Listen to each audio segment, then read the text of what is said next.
Eh, Oke, aman sih seharusnya. Oke, favoritnya dihapus dulu. Oke, kita refresh dulu. Nggak apa-apa, pembukaannya dikit aja.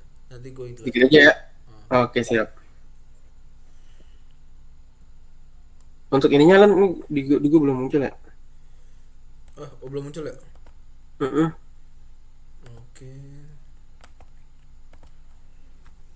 oke. Nah,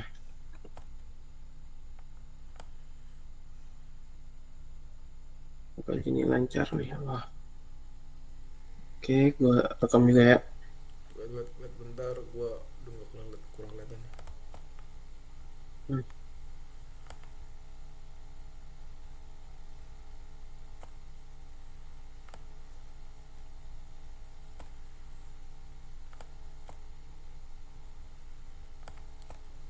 Oke, kelihatannya. Oke, siap. Kalau udah aman bilang ya Lan. Aman sih. Ya, sip. Udah. Gua ini ya sekarang gua record juga dari gua ya.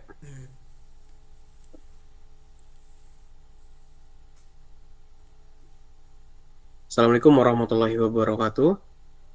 Salam sejahtera untuk kita semua.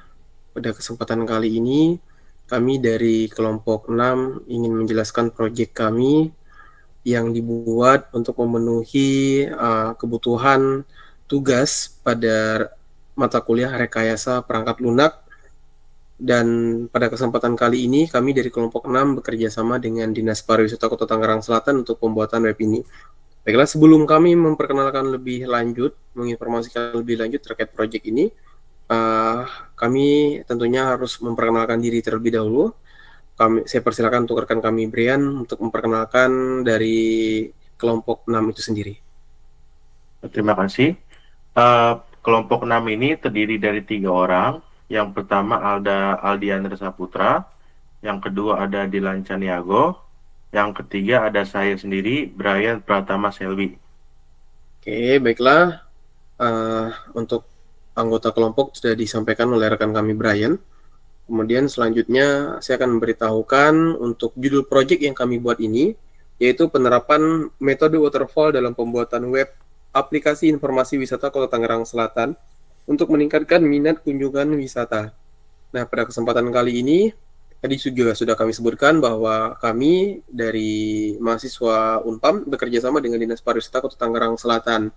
Pada kesempatan ini, kami mengunjungi Dinas Pariwisata untuk menanyakan apa saja yang mungkin mereka butuhkan dan tentunya bisa bermanfaat untuk digunakan pada dinas itu sendiri. Kemudian dari pihak dinas sebelumnya juga menjelaskan bahwa selama ini ketika mereka ingin membuat sebuah aplikasi baik itu berbasis web ataupun aplikasi lainnya itu tetap harus dikeluarkan oleh Dinas Kominfo. Sementara terjadi beberapa miskomunikasi mungkin antar OPD karena apa yang diminta oleh Dinas Pariwisata mungkin tidak sesuai dengan apa yang diharapkan karena mungkin kan ketika beda dinas itu mungkin mereka beda pandangan dan juga beda gaya dalam pembuatan sebuah aplikasi berbasis web.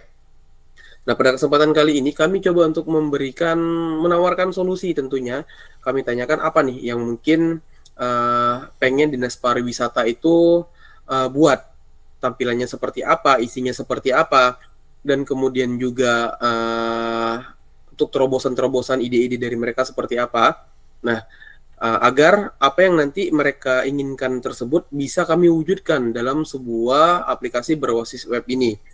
Nah, pada kesempatan kali ini juga akhirnya kami sudah menyelesaikan sebuah aplikasi berbasis web yang merupakan hasil koordinasi dan juga hasil pengembangan dan juga setelah sebelumnya juga melalui beberapa masukan dan juga saran yang pada akhirnya pada kesempatan kali ini bisa kami presentasikan.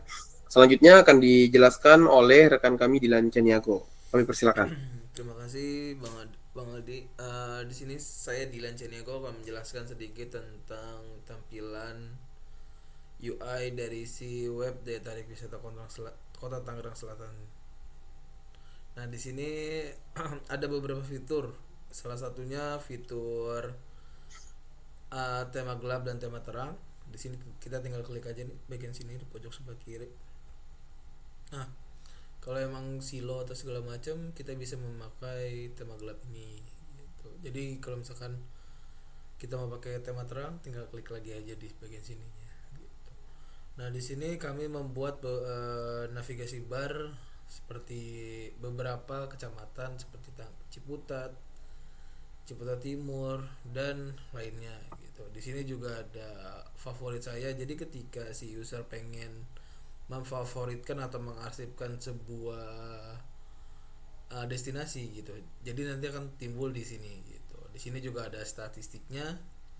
Nah, di sini juga ada beberapa kategori ya seperti alam, keluarga, belanja, edukasi dan kuliner gitu. Dan di bagian sini kami menampilkan beberapa atau sedikitnya tentang kota Tangerang Selatan ini. Jadi ketika kita klik bagian link YouTube ini gitu sedikitnya akan menjelaskan bagaimana kota Tangerang Selatan itu tersendiri. Gitu. Kita coba klik. Selamat datang di perjalanan waktu, menjelajahi transformasi kota Tangerang Selatan dari desa agraris menjadi kota modern yang dinamis. Di akhir abad ke-21, Iya, kurang lebih seperti itu ya. Nah, di sini juga kami membuat sebuah highlight ya, seperti destinasi populer. Di sini ada beberapa destinasi populer nih, seperti Living World, Ocean Park BSD, Bintaro Exchange, Menteng Park, Hutan Jombang dan Kadang Jurang Creative Park gitu. Jadi di sini kita bisa melihat juga detailnya seperti contohnya kita klik Living World Alam Sutra gitu. Nah, pada tampilan ini dia akan menjelaskan apa sih Living World ini gitu. Seperti contohnya Living World ini adalah pusat retail dan hiburan modern gitu. Dan sini yang tadi saya bilang di sini dia kategorinya itu bisa wisata keluarga, belanja dan retail dan kulineran gitu. Nah, di sini juga kami membuat tautan link YouTube ya. Jadi ketika si user pengen melihat bentuk si destinasi ini tanpa dia langsung ke lokasinya tersebut, dia bisa lewat sini gitu. YouTube nanti di sini si admin aplikasi web ini bisa menautkan link YouTube itu gitu. Dan di sini juga kita bisa mengklik alamatnya ya. Kayak contohnya nih, kita pengen lihat nih. Nah, kita cukup klik view large map di sini aja. Nah, link ini akan langsung mengarahkan ke alamat destinasi tersebutnya gitu. Seperti Living World Alam Sutra nih. Nah, seperti itu. Nah, oke, dan kurang lebihnya seperti ini sama semua. Oke. Nah, di sini juga ada bagian kontaknya gitu. Di sini kami menyiapkan seperti info@wisata Tangsel. Di sini ada nomor telepon untuk pengaduan atau segala macamnya. Di sini untuk alamat wali kota Tangerang Selatannya gitu. Di sini juga ada tautan cepat nih, seperti kita pengen abis nge-scroll segala macem ternyata itu tinggal klik ini aja bagian ininya beranda. Oke, dia akan balik ke bagian halaman depannya.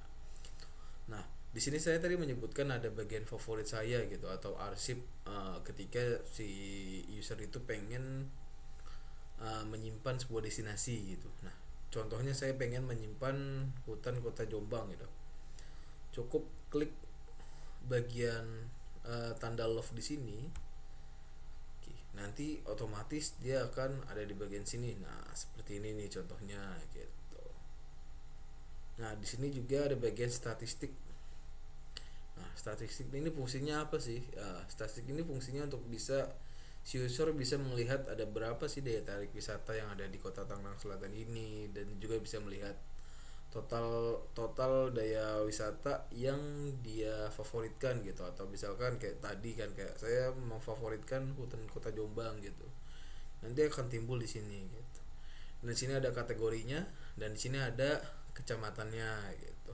Di sini ada total ada 7 kecamatan ya yang di Kota Tangerang Selatan tersebut. Dah, di sini ada jumlah destinasi per kecamatan gitu. Jadi jumlah destinasi ini data yang kita dapatkan dari Brian ya. Brian mencari ada berapa destinasi sih di Kota Tangerang Selatan ini, dan ini kita dapatkan gitu. Untuk Serpong Utara sendiri di sini ada 6 jumlah destinasinya. Nah, di sini Serpong juga ada 5, Pondok Aren ada 2, Ciputat ada 3, Ciputat Timur ada 2, Pamulang 3, dan Setu 1. Nah, di sini ada kategori wisatanya juga gitu. Jadi di sini kita bisa melihat nih berapa persen sih kategori wisata ini berimpact gitu ke web tersebut gitu. Misalkan di keluarga tersendiri kategorinya itu ada 18 destinasi wisata gitu. Jadi cukup banyak nih untuk keluarga di kategori keluarga ini gitu kan. Nah, di sini ada edukasi, dan di sini juga ada alam, di sini ada kuliner, dan di sini juga ada belanja gitu. Nah, kurang lebih bagian tampilan webnya itu seperti itu, dan di sini saya akan menjelaskan juga bagian di mana sih admin itu untuk mengatur beberapa destinasi seperti ini gitu. Gimana sih cara dia menghapus, mengedit, atau bagian lainnya gitu. Nah, di contoh di sini saya bikin usernya itu admin @dispargoid gitu dengan password admin gitu kan. Saya coba enter di sini, login. Nah, di sini ada tampilannya nih. Tampilan si dashboard wisata Tangsel. Di sini ada beberapa fitur ya. Nah, di sini ada tambah destinasi, cari destinasi, ada filtering bagian sininya gitu. Jadi per kecamatan gitu. Jadi lebih enak nih gitu buat kita mau nyarinya. Nah, di sini saya coba mencontohkan salah satu fitur seperti tambah destinasi. Saya ingin menambahkan Transmart contohnya. Transmart di sini tempat belanja di sini berarti ada deskripsinya tempat belanja. Di sini kita masukkan kategori wisatanya itu belanja retail, bisa wisata keluarga, karena di Transmart itu banyak wahana-wahana yang cukup lumayan seru menurut saya gitu. Di sini ada kuliner. Nah, di sini juga kita bisa masukkan ratingnya nih. Ratingnya itu bisa masukin di referensinya bisa dari Google Maps atau yang lainnya gitu. Ini alamat lengkapnya Jalan Geraha Raya,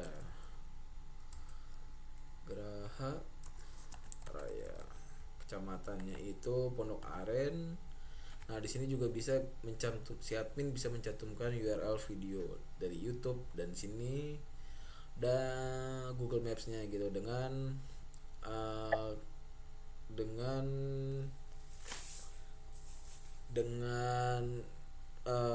yang sesuai ya, kayak misalkan contohnya nih http://youtube/embed gitu. Jadi nggak bisa langsung kayak video kita upload kayak gitu, nggak bisa gitu, karena kan ini harus ngelink ya gitu kita buatnya gitu. Nah, di sini ada upload gambarnya juga nih. Nah, kita bikin ini contoh kita Transmart. Saya udah siapkan gambarnya. Nah, sebelum si admin mengupload gambarnya itu nanti kelihatan nih di sininya nih. Jadi gambarnya itu benar atau salah gitu. Takutnya gambar yang lain kan gitu, biar di review dulu sama adminnya, oh benar nih ternyata gitu. Kita tinggal cukup simpan destinasinya gitu. Nah, di bagian sini kita harus merefresh dulu nih supaya datanya itu terbarukan gitu. Nah, kita klik tadi kan Pondok Aren ya. Nah, kita lihat, nah di sini kelihatan kan Transmart gitu. Di sini saya belum memasukkan video YouTube-nya ataupun link Google Map-nya saya maksud. Nah, di sini juga tadi saya menyebutkan ada fitur edit.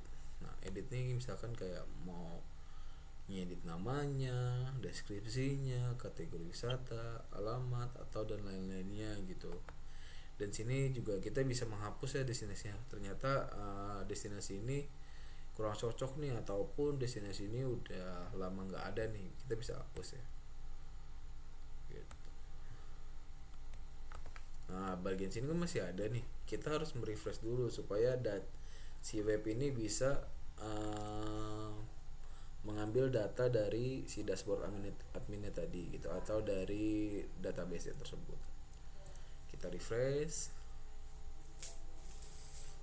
Ya, FYI kita bikinnya ini menggunakan bahasa pemrograman PHP, HTML, JavaScript dan CSS gitu. Jadi cukup mudah untuk kami gitu kan, karena banyak informasi juga yang kita dapatkan dari luar gitu. Belajar juga bisa gitu.